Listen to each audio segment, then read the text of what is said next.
Hello बच्चों, आइए प्रश्न को समझते हैं। प्रश्न दिया गया है, यदि दो संख्याओं का समांतर माध्य उनके गुणोत्तर माध्य का दोगुना है तब महत्तम संख्या का न्यूनतम संख्या से अनुपात है। तो बच्चों, इस प्रश्न में हमें बताना है महत्तम संख्या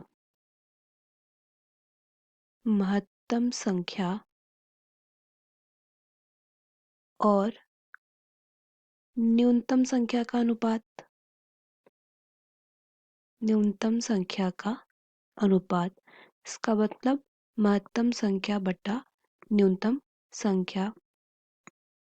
तो बच्चों, इस प्रश्न में जो मुख्य अवधारणा का प्रयोग होगा, मुख्य अवधारणा वह कुछ इस प्रकार होगी कि यदि हमें दो संख्याएं दी गई हैं, माना दो संख्याएं हैं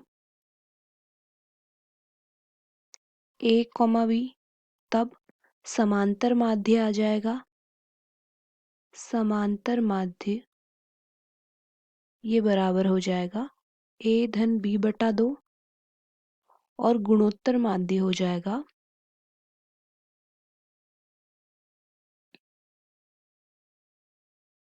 माध्य हो जाएगा वर्गमूल a गुणा b। तो बच्चों, प्रश्न में हमें कुछ इस प्रकार दिया गया है कि जो समांतर माध्य है वो गुणोत्तर माध्य का दोगुना है। तो प्रश्नानुसार समांतर माध्य जो कि है a धन b बटा 2, ये दो गुना है गुणोत्तर माध्य के, 2 वर्गमूल a b के। अब हम इसे लिख सकते हैं a धन b बराबर 4 वर्गमूल ए बी। वर्ग करने पर हमारी जो समीकरण है वो बन जाएगा अब a धन b की घात 2 बराबर 4 वर्गमूल ए बी की घात 2। तो ये हो जाएगा a की घात 2 धन b की घात 2 धन 2 ए बी बराबर 16 ए बी। तो अब हम लिख सकते हैं a की घात 2 धन b की घात 2 ऋण का 14 ए बी बराबर 0।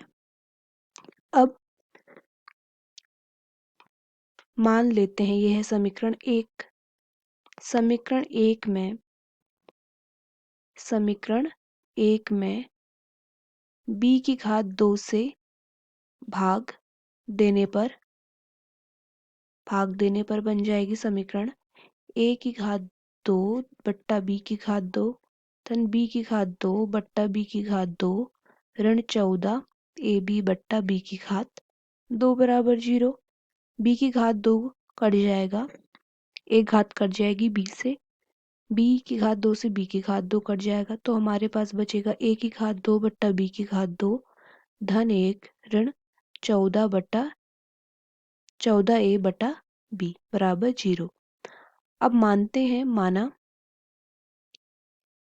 a बटा b बराबर x। हमने x मान लिया तो हमारी नई समीकरण बन जाएगी x की घात 2 ऋण 14x धन 1 बराबर 0। अब श्रीधराचार्य सूत्र लगा देंगे जो कि होता है ऋण b धन ऋण वर्गमूल b की घात 2 ऋण 4ac बट्टा 2 a। हमारे पास समीकरण है x की घात 2 ऋण 14 x धन 1 बराबर 0। तो इसे अगर हम तुलना करेंगे, तुलना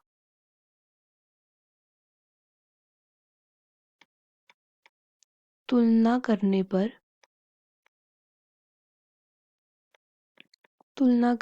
पर ax की घात 2 धन bx धन c बराबर 0 से अगर तुलना करेंगे इसकी, तो a मिलेगा 1, b मिलेगा ऋण का 14, c मिलेगा धन का 1।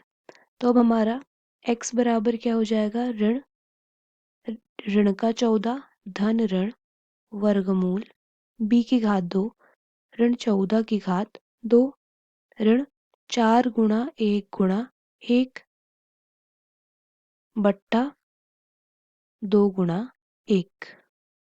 तो बच्चों अब x यहाँ से हम लिख सकते हैं x बराबर ऋण का ऋण ऋण ऋण ऋण 14 हो जाएगा धन का 14 वर्गमूल धन ऋण वर्गमूल 196 ऋण 4 बट्टा 2। तो x बराबर आ जाएगा 14 धन ऋण वर्गमूल 192 बट्टा 2। तो x बराबर आ जाएगा 14 धन ऋण 64 गुणा 3 बट्टा 2। तो x का मान आ जाएगा बराबर 14 धन ऋण 8 वर्गमूल 3 बट्टा 2। 2 काट जाएगा 17 14 को 7 बार और 8 को काट देगा 4 बार। तो ये बराबर हो जाएगा 7 धन ऋण 4 वर्गमूल 3। अब बच्चों इसका मतलब ये है कि x का मान या तो होगा 7 धन 4 वर्गमूल 3 या तो होगा x का मान 7 ऋण 4 वर्गमूल 3। तो x हम लिख सकते हैं 7 ऋण 4 गुणा 1.73 732। तो x बराबर हो जाएगा 7 ऋण 6.928। तो इसका मतलब x का मान हमारे पास आएगा 0.072। तो इसका मतलब जब दशमलव में आ रहा है इसका मतलब जो अंश होगा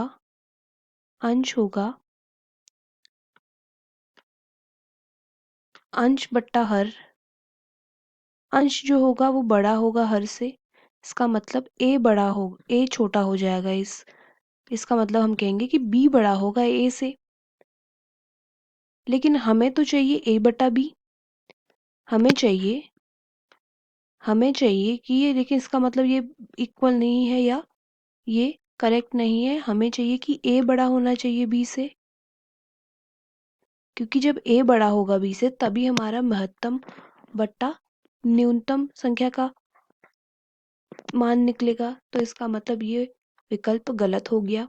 तो यहाँ से अब x बराबर 7 धन हम लिख सकते हैं इसे 6.928। तो ये हो जाएगा 13.928। तो यहाँ पे अब ये 1 से बड़ी संख्या आ रही है, x का मान यहाँ पे 1 से बड़ा है।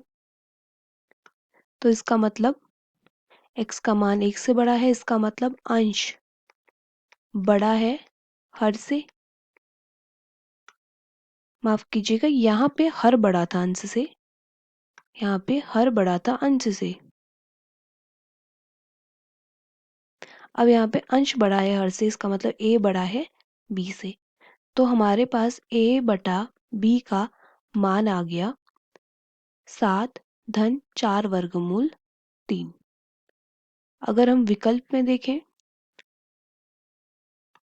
तो विकल्प हो जाएगा विकल्प